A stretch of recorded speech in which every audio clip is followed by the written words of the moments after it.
Agradecemos al maestro Javier Herrera Ruiz y bueno, la maestra Celia quería hacer un comentario respecto a la autonomía. Sí, yo nada más, antes de las preguntas, quisiera ahondar en uno de los aspectos justificativos de la propuesta de reforma. Se refiere a la autonomía con que se deben dictar las resoluciones en materia de trabajo. Pasarlos al Poder Judicial de ninguna manera garantiza la autonomía de estos tribunales. ¿Por qué? Porque tenemos infinidad de ejemplos de que algunos de los asuntos se resuelven por consigna. Y esto no toca solamente a los juzgados de primera instancia, toca a los colegiados y toca incluso a la Suprema Corte. Y tenemos los casos de el SME, ¿verdad? Con la desaparición de la ley y fuerza, que convalidó la Suprema Corte ese hecho de despojar a los trabajadores de su fuente de empleo.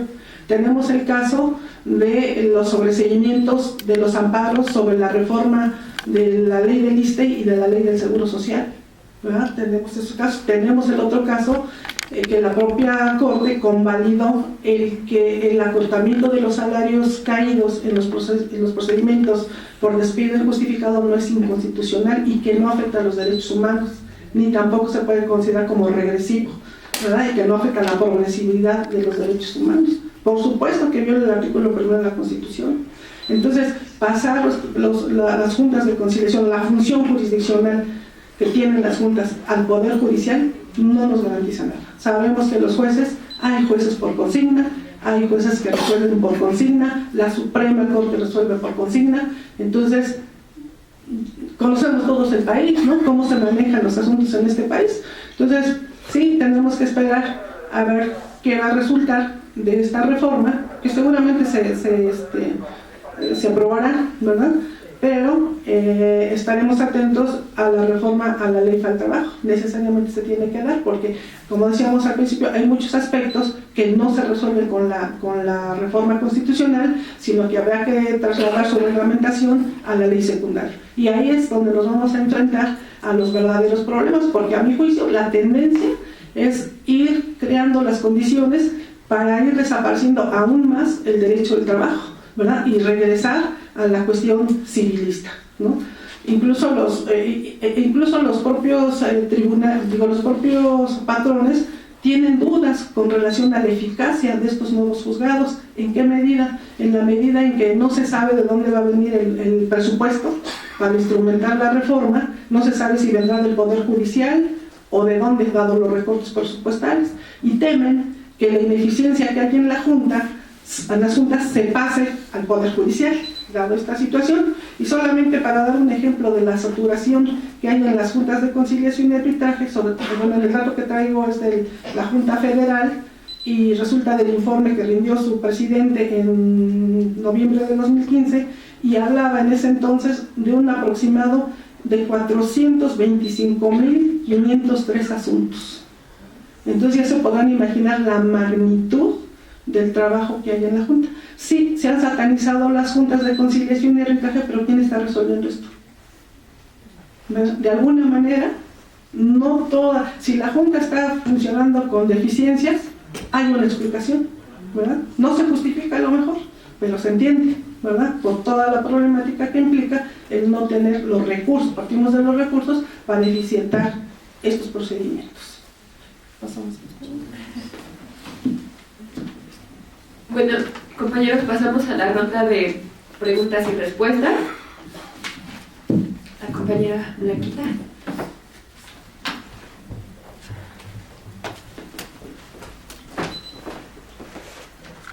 Buenas tardes, compañeros.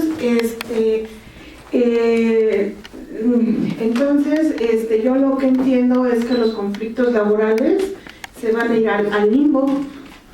Bueno, y otra situación que estoy viendo ahorita, remontándonos a la historia del presidente Obregón, de alguna manera supo hacer los lazos para catapultarse a la presidencia con la CROM, y también en su momento Elías Calles, antes de llegar a ser presidente, los mismos industriales trataron de de quitarles el derecho a la sindicalización a los trabajadores, y eso ocasionó muchas huelgas.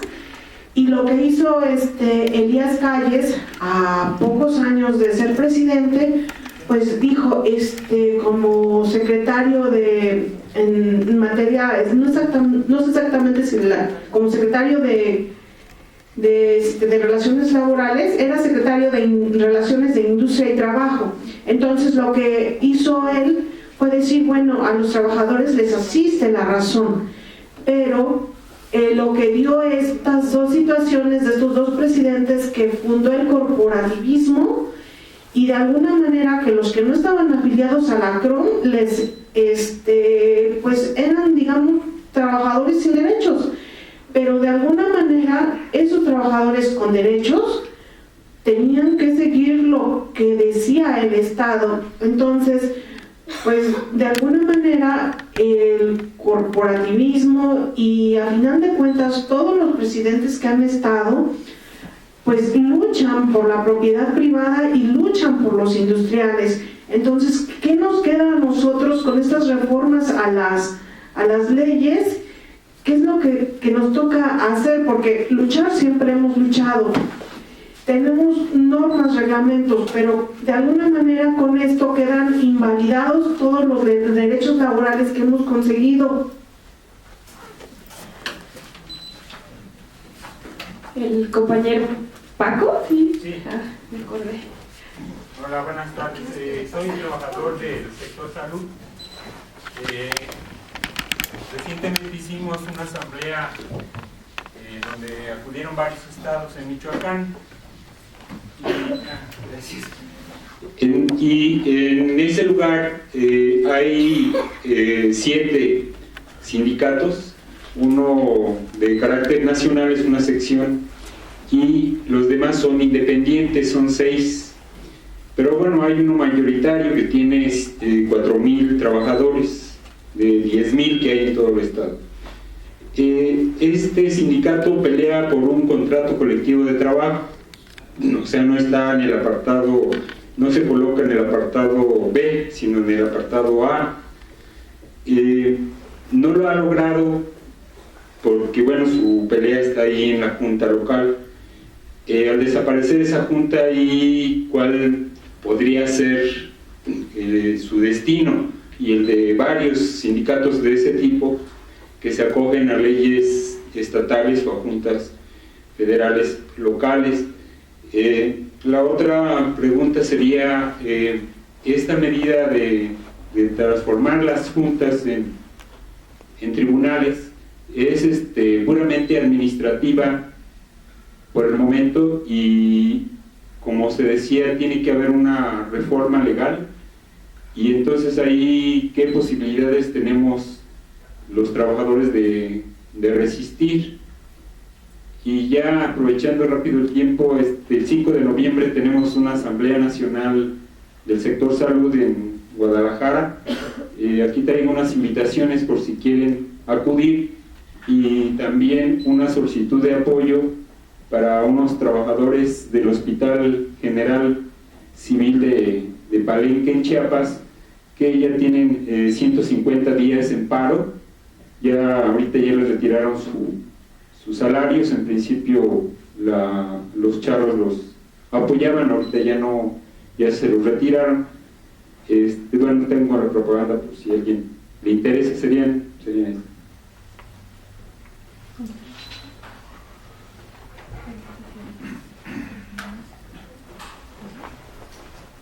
¿Algún otro compañero?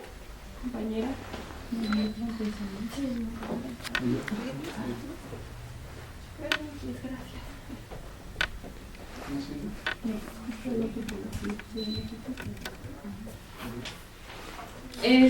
Sobre la conciliación obligatoria que mencionaban, mencionaban que esta está violando un derecho humano. Entonces, ¿no se podría presentar o promover más bien un amparo en contra de esta resolución y después tomarla como precedente para que no se tomara en cuenta? Bien, a ver, ¿sí? A ver, no sé cuál quieres. ¿No? Ok, de acuerdo. A ver, del compañero, bueno, sí, ya. El compañero que se refiere a que traen la necesidad de los sindicatos, creo que es Michoacán, digo, compañero. Bueno, todo el trámite que se tiene, por lo que veo, es un trámite ante la Junta Local de Conciliación y Arbitraje en el Estado de Michoacán. Son registros estatales, es un registro local de las organizaciones sindicales. De alguna manera, yo entiendo que si llega a desaparecer las juntas en el proceso de transición y una vez que se aprueben las reformas a las leyes secundarias, porque ahorita lo que se está viendo es solamente el ámbito constitucional, suponemos que tanto los juicios individuales que se litigan en todas las juntas, como sus asuntos que tienen que ver en lo colectivo, pues pasarán, ya sea, por lo que entiendo, el gran centro de conciliación, por lo que leo y entiendo, será el órgano que va a asumir la responsabilidad de los registros sindicales. Al dejar las juntas de existir, será el centro de conciliación a nivel federal el que asuma esto. Yo no he encontrado en la redacción de la reforma que se va a crear un similar centro de conciliación estatales para que se encargue este centro en los registros sindicales. A lo mejor me estoy equivocando o me faltó cuidado en cuanto a ello.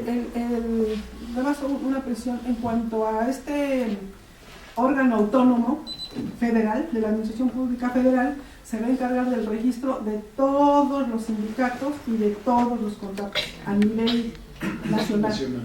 Y los centros de conciliación de las entidades federativas solamente van a tener esa función conciliatoria. Entonces, por eso decimos que es un suprapoder lo que va a tener este órgano nacional. Y en cuanto a el juicio de titularidad, también en la reforma, bueno, más bien dicho, en cuanto a todos los juicios que estén ahorita promoviéndose o en trámite en las juntas, se van a terminar de resolver ahí, ¿verdad? Y entonces los juicios nuevos empezarán a tramitarse a partir de que quedan instaurados los tribunales del trabajo. Si ustedes se dan cuenta, el poder que tenían los gobernadores en los estados sobre las organizaciones sindicales se les quita y se centraliza fundamentalmente a nivel nacional en un centro de superpoderoso, como decía la maestra, a nivel federal. Entonces, a capricho o a voluntad de este ente, van a tenerse ahí que pelearse en el mundo sindical los registros y las actualizaciones de los sindicatos ya existentes, porque también se va a encargar de las actualizaciones, de sus actualizaciones en cuanto a sus representaciones, a su renovación de sus comités ejecutivos. Compañera Celia, la pregunta de la compañera sobre si se puede un amparo. En cuanto a la conciliación obligatoria, yo creo que sí. Aquí vamos a tener un problema importante porque es una reforma constitucional, no es una reforma legal como para promover un amparo contra una inconstitucionalidad de una ley reglamentaria de la propia Constitución, porque se ha dicho que contra la Constitución, contra normas de la Constitución no procede el amparo. Bueno, eso es lo que yo tengo. Entonces tendrá que ser una controversia constitucional, no un amparo, para echar abajo esta cuestión. Ahora, de aplicarse así, o sea, ¿qué se podría decir? Sí se puede hacer un amparo, pero una vez que se esté aplicando la ley, ¿verdad? La ley secundaria, porque seguramente la ley secundaria, la ley del trabajo, se va a modificar para incorporar esta conciliación obligatoria. Entonces, si nos acordamos, ya esto había sucedido en materia de los consumidores, de la Ley de Protección al Consumidor, donde no podía uno demandar al proveedor si no agotaba uno la cuestión conciliatoria en la Procuraduría del Consumidor. Eso quedó superado. Entonces se tendría que que también ir por estos cauces, ¿no? Sobre todo con la reforma del 2011 a la Constitución en materia de derechos humanos. Entonces, no hay duda, a mí no me cabe la menor duda que el establecimiento de la conciliación obligatoria atenta contra el derecho humano de acceso a la justicia, porque te limitan a ejercer tus acciones. O sea, las acciones procesales son el medio de acceder a la justicia a través de los procedimientos jurisdiccionales, que son los juicios. Entonces, si no me permiten llevar a cabo estas acciones porque no agoté ese principio, perdón, esa instancia conciliatoria, pues entonces imagínense lo que va a suceder. Esto tiene trampa, ¿por qué? Porque se te puede pasar la conciliación, ¿verdad? E ir directamente al tribunal, ¿y qué va a pasar? Te van a desechar la demanda. Entonces va a ser un medio por el cual se empieza a atemperar el número de expedientes que se están tramitando en las juntas. Entonces, nosotros veíamos a la reforma así, no, pues creo que está bien que se cambien las juntas, ¿verdad? Pero cuando empezamos a analizarla para preparar esta ponencia, nos dimos cuenta que hay un sinfín de cosas que a lo mejor todavía, ni siquiera todavía las hemos percibido, ¿no? En cuanto a esta temática. Entonces yo creo que será necesario seguir abundando en esto, darle otro repaso, ver, porque además todavía nos queda qué va a decir la Cámara de Diputados, ¿verdad? En la de senadores incluso se había incorporado algo que ni siquiera venía en la propuesta de reforma, que era limitar el derecho a huelga. Ahí sí estaba muy, muy grueso, porque de pronto a Lozano se le ocurrió proponer, o incluyó en la reforma, como si hubiera venido del Ejecutivo, el que se exigiera como requisito de procedencia de la huelga, ¿verdad? del emplazamiento, que el sindicato titular acreditara la mayoría de los trabajadores, la voluntad de la mayoría de los trabajadores, lo que actualmente, este requisito actualmente sí se debe acreditar una vez estallada la huelga, y siempre y cuando alguien, ¿verdad?, el patrón, los trabajadores inconformes con la huelga o terceros interesados, ¿verdad?, objeten este requisito de mayoría, ¿verdad? Pero una vez estallada la huelga, el presidente de la Junta no debe prejuzgar sobre si tiene o no. Se presume la existencia de la voluntad de la mayoría de los trabajadores para emplazar la huelga. Entonces se había metido así fortuitamente en la reforma esta que presentó Peña Nieto, como para que se discutiera, o en su caso se aprobara en el Senado. Afortunadamente algunos senadores se dieron cuenta de esta trampa y no pasó. Lo que sí pasó fue que solo para los contratos, para solicitar la firma de los contratos colectivos de trabajo vía la huelga, sí se está exigiendo que el sindicato emplazante legitime, ¿verdad?, el que tiene como afiliados trabajadores en la empresa de la cual se pretende el contrato colectivo de trabajo, pero eso es otra cosa, ¿verdad? Entonces lo que querían hacer es limitar el derecho de huelga, casi desaparecerlo, ¿no? Que en la práctica se ha desaparecido, en la práctica, ¿no? No se necesita reformar la ley. Prida acaba de señalar que en México hay una paz laboral pues importante, porque no hay huelgas, ¿verdad? Lo que no se da cuenta es que no hay condiciones para ejercer el derecho de huelga, ¿verdad? Se les ha limitado tanto a los trabajadores este derecho por la vía del hecho, que es imposible que los trabajadores promuevan. Pero no porque estén contentos, no porque estén felices, no porque piensen que el gobierno ha hecho lo necesario para estar en una paz social, ¿no? Y el descontento social es una bomba de tiempo, ¿verdad? Y entonces, ¿qué va a pasar? Pues ahí tenemos los casos de los maestros, ¿no? Entonces, el Estado dice que los trabajadores pues se han abrochado el cinturón, se han, ¿cómo dicen? Apretado el cinturón, y que bueno, son conscientes de que no pueden llevar a cabo acciones por la vía de la presión. Cuando estos trabajadores están inconformes, viene la represión, ¿verdad? Y son censurados y son señalados como vándalos, como gente inadaptada, lo que ustedes saben, ¿verdad? Entonces, ese es el país en el que estamos viviendo en cuanto a las cuestiones laborales. ¿Quería hacer una pregunta?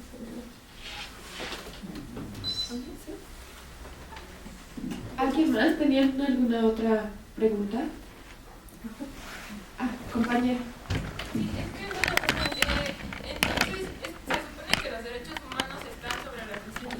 Sí. Entonces, me parece que también, por ejemplo, estarían violando el principio de garantía de audiencia, y ese es otro derecho humano. Sí.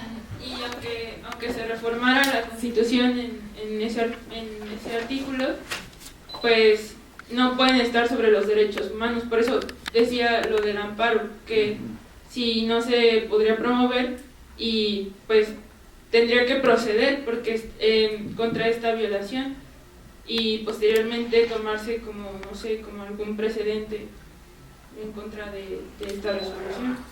Sí, cuando llegue ya una ley reglamentaria, se tendrá que combatir como un amparo autoaplicativo desde que entre en vigor, y después será en la parte, como dice la maestra, aplicativo. Pero sí, efectivamente, es decir, si están señalando que es obligatorio ir a misa, pues no se vale. Yo creo que los trabajadores tienen todo el derecho de acudir a un tribunal sin condición alguna, sin obligatoriedad de agotar antes una conciliación, en donde en esas condiciones a lo mejor el trabajador sabe que en esa conciliación las tiene de perder, porque finalmente la conciliación es para llegar a un arreglo que no es impartir justicia, es finalmente en uno de los principios que tiene una conciliación es que las partes ceden, pero realmente aquí el que termina cediendo generalmente es perdiéndose el trabajador.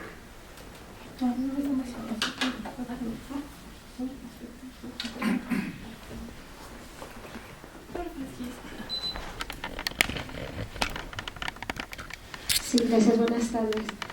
Bueno, yo tengo una duda. Dicen que al cerrar la Junta, obviamente la Junta tiene varios casos, ¿no? Que tiene casos pendientes.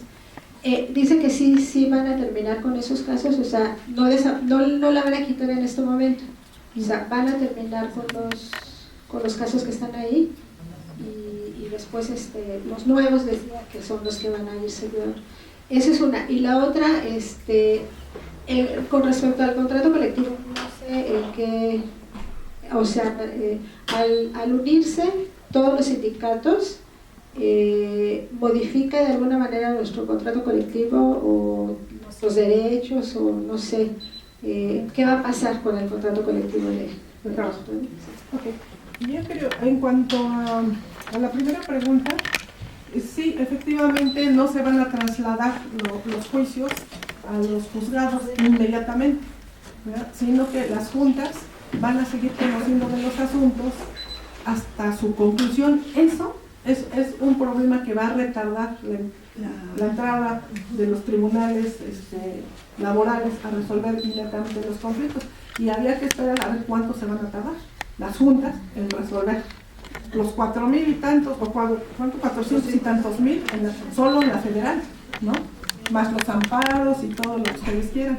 Y por lo que se refiere a los contratos colectivos de trabajo, no se van a afectar, no tendrían por qué afectarse los contratos colectivos de trabajo, porque los contratos colectivos son acuerdos entre el sindicato y el patrón, nada tiene que ver con las autoridades. Lo que se plantea es que lo que cambia es que ya las juntas, ni la local, ni la federal, ni la Secretaría del Trabajo van a ser competentes para registrar los contratos colectivos de trabajo. El registro de los contratos colectivos de trabajo tiene que ver con la vigencia de lo pactado entre la empresa y el sindicato. Entonces, por ese lado no. ¿Qué nos puede afectar a nosotros? Por ejemplo, nos puede afectar el que en un momento dado, cuando ya esté vigente la reforma, tengamos que ir a la conciliación en el caso de que se generen conflictos en contra de la universidad, ¿no? Por ese lado nos afectaría, y por otro lado, como ya lo había dicho el maestro, nos va a afectar en la medida en que este centro que va a acaparar el registro tanto de los sindicatos como de los contratos, pues puede asumir una actitud más de carácter de control, ¿verdad?, que administrativo, en contra de algunos sindicatos, que no sería solamente en nuestro caso, puede ser cualquier otro. Si ustedes recuerdan, este sindicato, ¿verdad?, es un sindicato de los más combativos en el sector de los trabajadores universitarios, ¿verdad? Entonces hubo un tiempo en que al sindicato, al CIPOM, no se le daba nada, ¿verdad?, por consigna. ¿Por qué? Para ir frenando este avance del sindicato y para irlo desprestigiando. Y entonces cuando se emplazaba huelga y no se sacaba gran cosa, los trabajadores se desilusionaban, ¿verdad? Decían, es que la dirigencia no le echó ganas y piensan que no era eso, ¿verdad? No era eso. Entonces estábamos en una parte en donde el sindicato, en donde el CITOM era muy combativo, era la punta de lanza del sindicalismo universitario y se le fue frenando. Y ahora las cosas están peores, porque al parecer ahora ya no solamente las autoridades, sino la propia patronal, ¿verdad?, se quiere apoderar de las decisiones del sindicato. Entonces, y desgraciadamente los afiliados no ubicamos cómo está la situación al interior de nuestro sindicato y nos estamos peleando entre nosotros y estamos descuidando al enemigo común, al enemigo que está avanzando en cuanto a lo que hemos ganado y a pesar de que no se echen para atrás las prestaciones que hemos ganado y que están en el contrato colectivo de trabajo, por la vía de hecho lo está haciendo. Y entonces nosotros nos estamos peleando en cuestiones a veces hasta estériles, o cuando menos no tenemos claridad en cómo se deben de resolver los problemas al interior del sindicato, que tienen que ver con transparencia, con democracia, con rendición de cuentas, que priva a todos los que han estado en la gestión, ¿verdad? Entonces hay un choque de intereses de los grupos al interior del sindicato que no deja ver lo que está sucediendo realmente en el interior. Y entonces a río revuelto, ganancia de pescadores, ¿verdad? Y vean a la universidad. Entonces no debemos perder de vista que nuestro enemigo natural es la universidad, en nuestro caso es el patrón, ¿verdad? Y mientras nosotros estamos ahí peleándonos y discutiéndonos y no sé, atacándonos unos a otros, da pena decirlo, ¿verdad? Yo pertenezco al CITOM, se dando esta situación, ¿verdad? Y cuando se hacen comentarios bien intencionados, pues automáticamente viene la respuesta, ¿no?, para descalificar. Entonces, yo lo digo desde el punto de vista sindicalista en términos de la organización general de los trabajadores, en relación a que el sindicalismo es un derecho, la libertad sindical es un derecho y es un instrumento legal y constitucional hasta ahora para avanzar, ¿verdad?, en los beneficios que la propia ley nos concede. Entonces aquí sí debemos tener muy claro los sindicalistas dónde estamos parados, ¿verdad? Y necesitamos analizar lo que está pasando, no solamente en el sindicato, sino a nivel nacional con los trabajadores, ¿verdad? Ese sería mi apunte en cuanto a esta situación que se está presentando. Yo nada más quisiera agregar, de que haya más preguntas, este proceso de la reforma no van a desaparecer las juntas próximamente ya. Es un proceso que todavía tenemos que ver la reforma que salga de la Cámara de Diputados y además esperar a que se vengan los cambios, las modificaciones a las leyes reglamentarias. Ahí es donde debemos de tener cierto cuidado. Cuando salgan el contrato colectivo que tiene este sindicato está depositado ante la Junta Federal de Conciliación y Arbitraje. Ahí está depositado el contrato en donde están las prestaciones.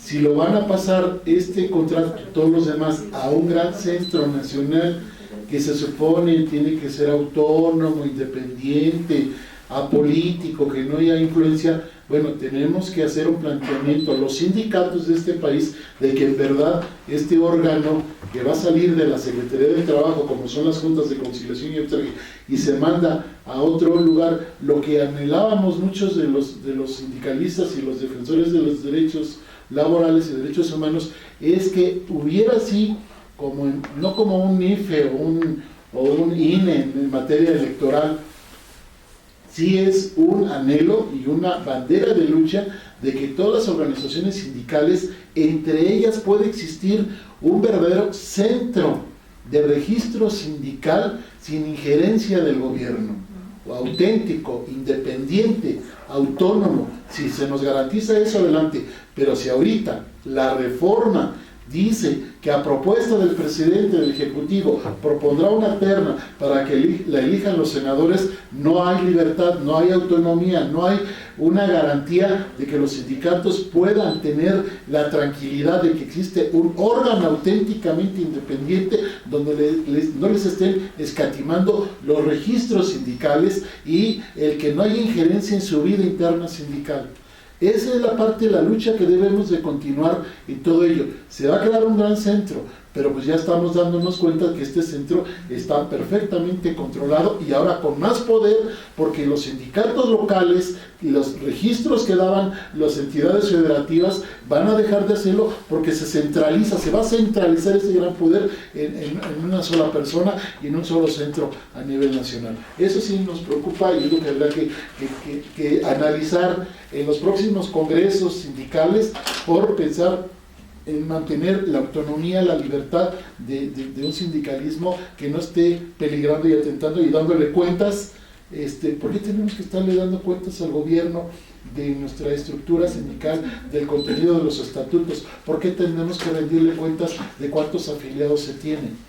El hacerlo es atentar contra la libertad misma de las organizaciones sindicales. Compañero, Miguel.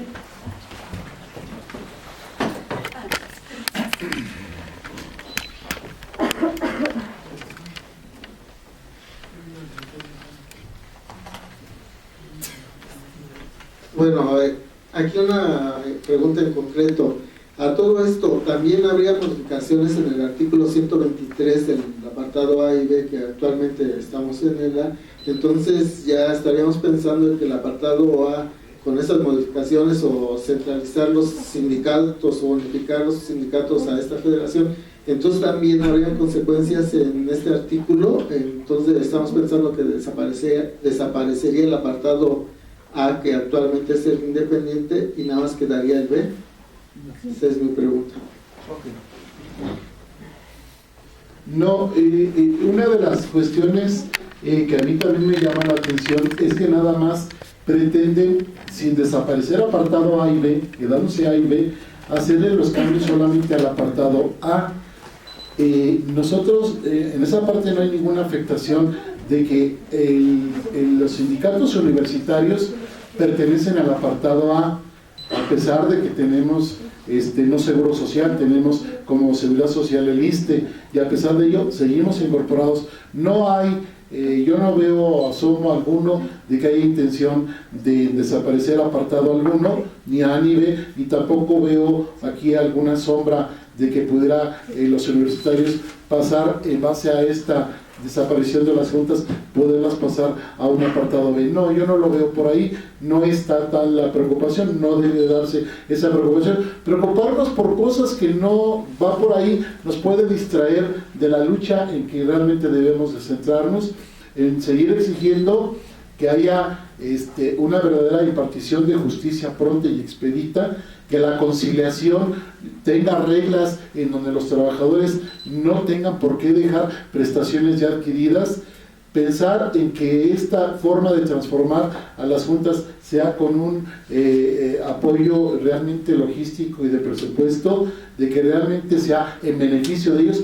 Yo me he dado cuenta como litigante que el gran abandono, el valemadrismo de los gobiernos hacia no dar presupuesto a las juntas es precisamente porque lo que menos les interesa es precisamente que haya justicia laboral.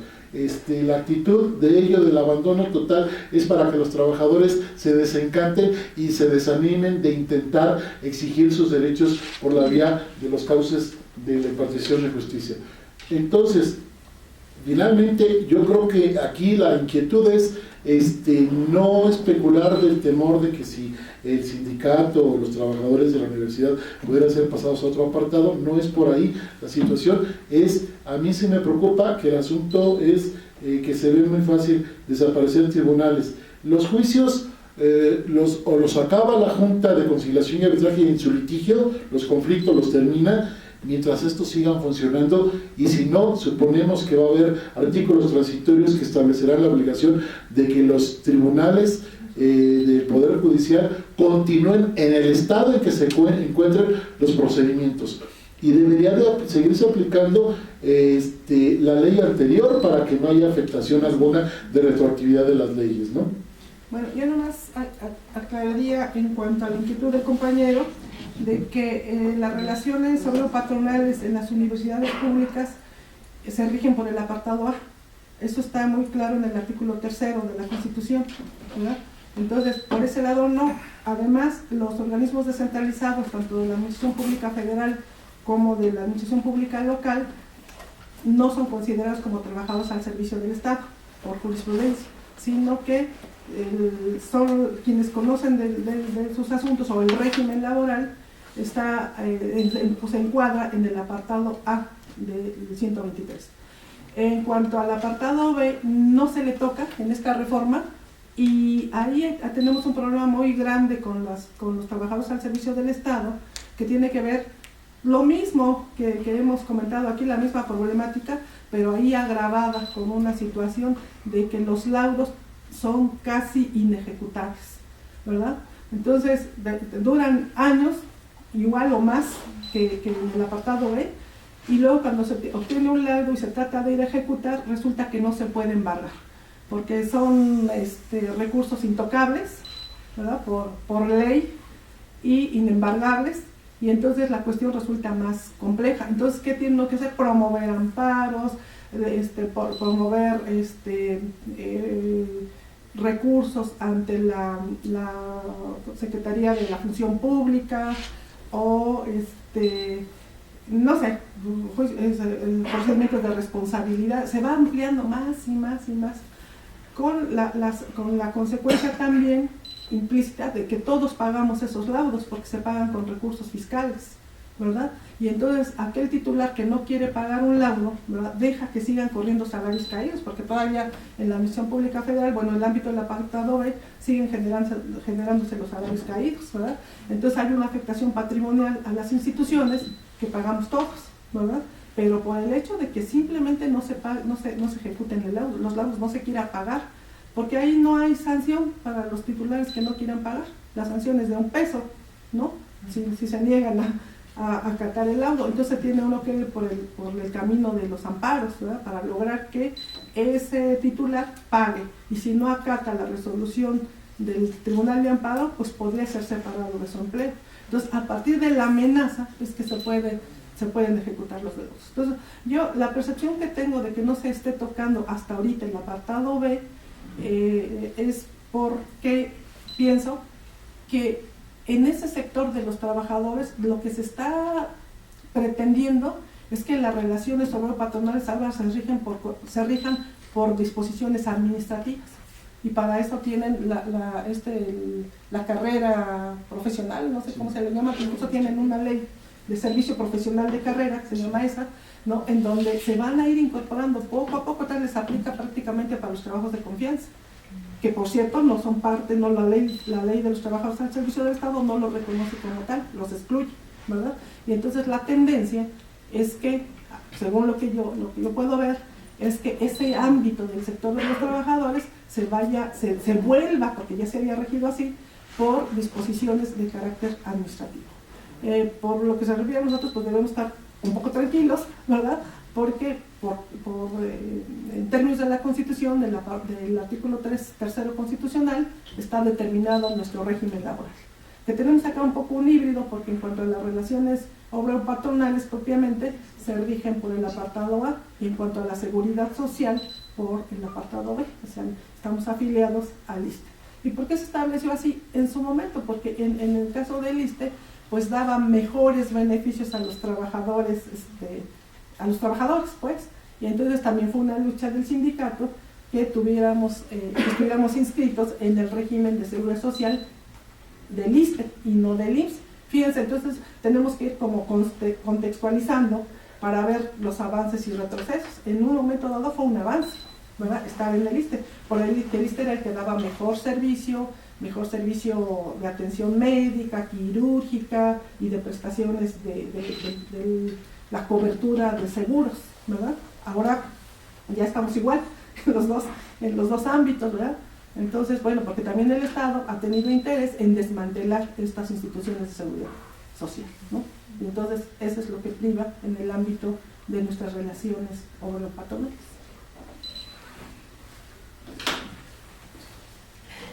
Bueno, agradecemos a los compañeros, agradecemos la presencia también de todos ustedes. Por supuesto que coincidimos con esta idea de la maestra Celia, de que debiéramos enfocar las fuerzas del sindicato en otras discusiones que justo tienen más que ver con las cuestiones que nos afectan ahora. Hay una embestida muy fuerte contra la clase trabajadora y es generalizado.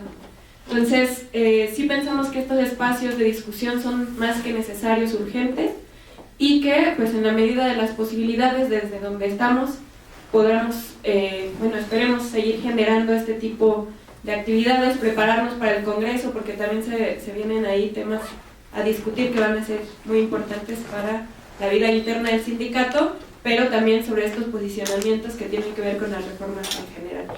Pues muchas gracias, compañeros, por asistir. Muchas gracias, profesor Javier, profesora Celia. Y pues ojalá que podamos hacer otro tipo de actividades que son, pues que aportan mucho. Parece que estas cuestiones nos aportan mucho más. Gracias, compañeros.